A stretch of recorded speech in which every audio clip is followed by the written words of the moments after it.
Donald Trump ने रूस को बड़ा अल्टीमेटम दे दिया है। 10 दिन में जंग रोको, वरना 100% टैरिफ और तबाही लाने वाले नए प्रतिबंध झेलो। लेकिन पुतिन झुकने को तैयार नहीं। दूसरी तरफ ज़ेलेंस्की ने ऐलान कर दिया है कि अब डिफेंस नहीं, फुल स्केल अटैक होगा। अगले 48 घंटे में बहुत कुछ बड़ा होने वाला है। समंदर की लहरों पर रूस और चीन तैयार हो रहे हैं। प्रशांत महासागर में चीन और रूस की वॉर ड्रिल हो रही है। टोही विमान, पनडुब्बी और युद्धपोत की ताकत को आजमाया जा रहा है। शक्ति प्रदर्शन या दुश्मन के संहार की नई तैयारी, ये सिर्फ तबाही का नया ट्रेलर, क्योंकि दुनिया की सबसे बड़ी शक्तियां आमने सामने हैं और इस बार मामला सिर्फ धमकी तक सीमित नहीं है। मिसाइलें तनी हैं, टैंक गरज रहे हैं और परमाणु बटन के इर्द गिर्द सियासत की साजिशें तेज हो चुकी हैं। अमेरिकी राष्ट्रपति डोनाल्ड ट्रंप ने रूस को 10 दिन की डेडलाइन दी, या तो युद्ध रोकिए या फिर झेलिए 100% टैरिफ और नई तबाही लाने वाले प्रतिबंध। लेकिन पुतिन ने भी साफ कर दिया है, रूस न झुका है, न झुकेगा।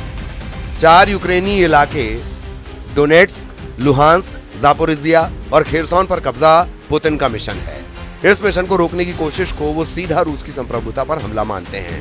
रूस की सेना मैदान में है, मिसाइलें दागी जा रही हैं और यूक्रेन के शहरों पर बमबारी का सिलसिला थमने का नाम नहीं ले रहा।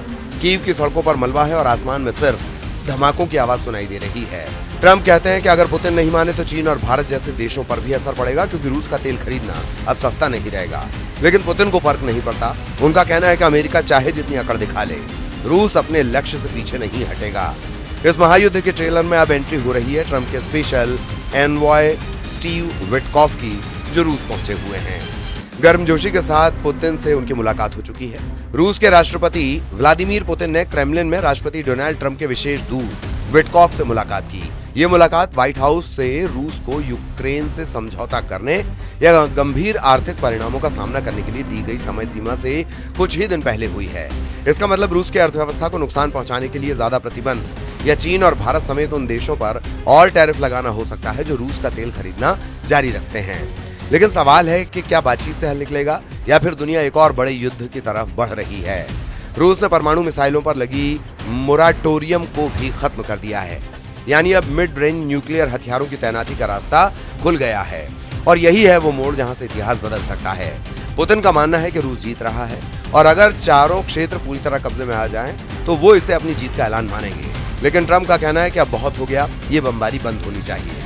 तो क्या ये सिर्फ एक अल्टीमेटम है या फिर वाकई दुनिया में एक नए महायुद्ध की तैयारी शुरू हो चुकी है? जवाब आने वाले कुछ दिनों में मिलेगा, लेकिन फिलहाल ये ट्रेलर है उस टकराव का जो इतिहास की सबसे बड़ी जंग में बदल सकता है। दुनिया की निगाहें एक बार फिर क्रेमलिन की तरफ टिकी हैं। सवाल ये नहीं है कि ट्रंप क्या करेंगे, सवाल ये है कि पुतिन क्यों नहीं रुक रहे। दरअसल व्लादिमीर पुतिन इस जंग को सिर्फ एक सैन्य अभियान नहीं, बल्कि रूस के भविष्य की लड़ाई मानते हैं।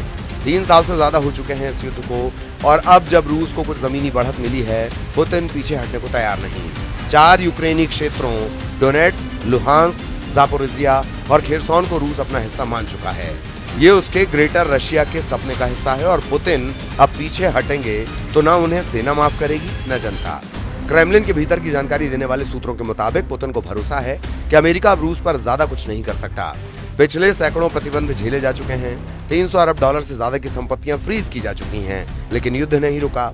अब ट्रंप ने धमकी दी है, या तो युद्ध बंद करो या फिर 100% टैरिफ झेलो।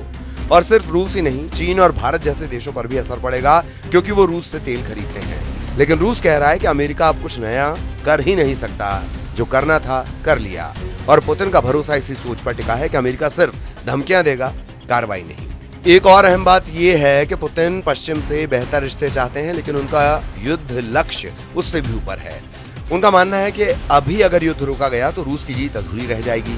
उधर रूस की सेना कह रही है कि अगले 2 से 3 महीनों में यूक्रेनी मोर्चा पूरी तरह टूट सकता है, यानी युद्ध विराम का समय अभी नहीं आया, ऐसा क्रेमलिन का आकलन है। पुतिन अब अमेरिका के उस सीक्रेट डील को भी ठुकरा चुके हैं, जिसमें रूस को क्रीमिया और कब्जे वाले इलाकों पर अंतर्राष्ट्रीय मान्यता का ऑफर था और बदले में युद्ध रोकने की शर्त। तो फिर पुतिन क्या चाहते हैं? साफ है, पूरी जीत, चारों क्षेत्रों पर कब्जा और उसके बाद ही बातचीत। लेकिन क्या तब तक ट्रंप इंतजार करेंगे या फिर दुनिया को उस आग में झोंक दिया जाएगा जहां सिर्फ मिसाइलों की गूंज होगी, टैंकों से कुचलती जमीन होगी और आसमान से तबाही मचाते लड़ाकू विमान होंगे? क्योंकि ये सिर्फ टकराव नहीं, 2 महाशक्तियों के अहम की लड़ाई है और इतिहास इस बात का गवाह रहा है कि आत्मसम्मान की आग ने दुनिया को 2 बार युद्ध की आग में झोंका है। जंग के तीसरे साल में ज़ेलेंस्की अब थक चुके हैं, लेकिन झुके नहीं। पुतिन के मंसूबों पर अमेरिका के दबाव के बीच यूक्रेनी राष्ट्रपति वोलोदिमीर ज़ेलेंस्की ने एक सीधा रास्ता चुना। उन्होंने ट्रंप को फोन किया जेलेंस्की की टीम ने इस कॉल को प्रोडक्टिव बताया है, लेकिन सूत्र बताते हैं कि बातचीत में स्वर तीखा था, भाषा रणनीतिक थी और नतीजे खतरनाक हो सकते हैं। जेलेंस्की ने ट्रंप से कहा कि अगर रूस नहीं रुका तो अब युद्ध सीमित नहीं रहेगा। उन्होंने ट्रंप को चेताया, डेडलाइन खत्म होते ही यूक्रेन सिर्फ डिफेंस नहीं करेगा बल्कि फुल स्केल ऑफेंसिव शुरू करेगा। यानी अब कोई सीजफायर नहीं, 10 गुना तेज होगी जंग। ड्रोन, लंबी दूरी की मिसाइलें और पश्चिमी हथियारों से लैस यूक्रेनी सेना पूरी तैयारी में है। अमेरिका और नेटो के नए रास्ते से नीदरलैंड ने $500 मिलियन के अमेरिकी हथियारों की डील की है। इसके बाद टैंक, रॉकेट लॉन्चर और एयर डिफेंस सिस्टम सीधे यूक्रेनी मोर्चे पर पहुंचेंगे। ये सिर्फ सप्लाई नहीं, एक नया जियो स्ट्रेटेजिक कॉरिडोर है जिससे रूस को 3 तरफ से घेरा जा सकेगा। उत्तर में बेलारूस सीमा, दक्षिण में ब्लैक सी और पश्चिम में पोलैंड की ओर से दबाव। जेलेंस्की जानते हैं कि ट्रंप रूस से सीधे युद्ध नहीं करेंगे, लेकिन वो ये भी जानते हैं कि ट्रंप यूक्रेन की हार नहीं झेल सकते, क्योंकि इससे अमेरिका की साख पर सवाल उठेगा। इसीलिए इस कॉल के बाद दोनों ओर से चेतावनियां और तैयारियां तेज हो चुकी हैं। रूस ने नई मिसाइल टेस्टिंग की है, यूक्रेन ने फाइटर जेट्स की तैनाती बढ़ा दी है और अमेरिकी बेस में हाई रेड अलर्ट जारी किया गया है। EU इंटेलिजेंस रिपोर्ट के मुताबिक रूस अब साइबर हमलों और पावर ग्रिड टारगेटिंग की रणनीति पर काम कर रहा है। लेकिन इन सब के बीच जेलेंस्की की कॉल एक डिप्लोमेटिक जुआ भी है। अगर युद्ध तेज हुआ तो यूरोप की सीमाएं भी इसकी चपेट में आ सकती हैं। और यहीं आता है एक बड़ा सवाल, क्या ट्रंप जेलेंस्की के साथ खड़े रहेंगे जब रूस सीजफायर को ठुकराकर और अंदर धकेलने की तैयारी में हो? इस कॉल ने एक और बात साफ कर दी है, अब ट्रंप बनाम पुतिन नहीं, जेलेंस्की बनाम पुतिन का राउंड शुरू हो गया है। जहां एक और वॉशिंगटन की डिप्लोमेसी और सैन फ्रांसिस्को की लॉबियां दबाव बना रही हैं, वहीं जेलेंस्की और उनकी सेना मैदान में खून पसीने की लड़ाई लड़ रहे हैं। और जब एक राष्ट्राध्यक्ष कहता है अब डिफेंस नहीं फुल अटैक होगा, तो इतिहास में एक नई स्क्रिप्ट लिखी जाती है। यानी जंग अब कूटनीति से नहीं, भयानक युद्ध के मोर्चे से लिखी जाएगी। यूक्रेन की सेना सिर्फ बॉर्डर नहीं, अब रूस के भीतर तक दबाव बनाने की रणनीति पर काम कर रही है। यूक्रेनी खुफिया एजेंसियों ने हाल ही में रूस के काला सागर फ्लीट के कमांड सेंटर पर हमला करने का दावा किया है। सैटेलाइट तस्वीरों से संकेत मिले हैं कि क्रेमलिन अब क्रीमिया में नई वॉरशिप की तैयारी कर रहा है। मतलब ये लड़ाई अब सिर्फ जमीन पर नहीं, समंदर और आसमान तक विस्तार ले चुकी है। नेटो के डिफेंस प्लान में अब साइबर वॉर को भी प्रमुख भूमिका दी जा रही है। नॉर्वे और लिथुआनिया के मिलिट्री एक्सपर्ट्स की माने तो रूस पश्चिमी पावर ग्रिड को टारगेट कर सकता है, वहीं यूक्रेन GPS जैमिंग और ड्रोन वॉरफेयर से जवाब देने की तैयारी में है। लेकिन इसके बीच सबसे बड़ा सवाल खड़ा हो गया है न्यूक्लियर प्रोटोकॉल का। UN में रूस के प्रतिनिधि ने हाल ही में एक ऐसा बयान दिया जिसने हलचल मचा दी। अगर रूस की जमीन को विदेशी सेना ने छुआ तो जवाब किसी भी स्तर पर दिया जा सकता है। किसी भी स्तर का मतलब सब जानते हैं। इसी को ध्यान में रखते हुए अमेरिका ने पोलैंड और रोमानिया में अपने न्यूक्लियर डिटरेंस सिस्टम को एक्टिव कर दिया है।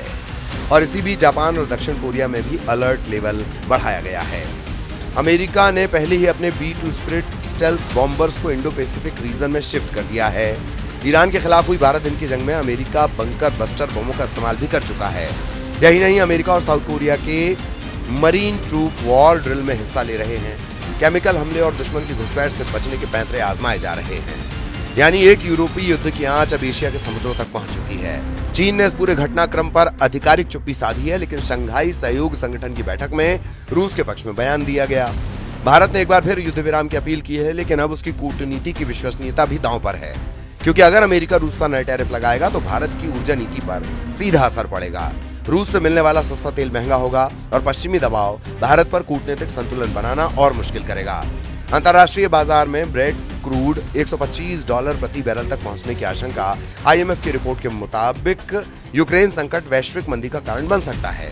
तो क्या अगला महायुद्ध सिर्फ गोलियों से नहीं, आर्थिक हथियारों से भी लड़ा जाएगा? और सबसे अहम सवाल, क्या इस बार कोई भी देश युद्ध से खुद को पूरी तरह बचा पाएगा? क्योंकि एक तरफ पुतिन की जिद है, दूसरी तरफ जेलेंस्की की हुंकार और तीसरी तरफ ट्रंप की चेतावनी। तीनों के पास हथियार है, रणनीति है, लेकिन अगर कुछ नहीं है तो वो है साझा समझ। और जब साझा समझ गायब हो जाती है तब जंग के जरिए इतिहास खुद को दोहराता है।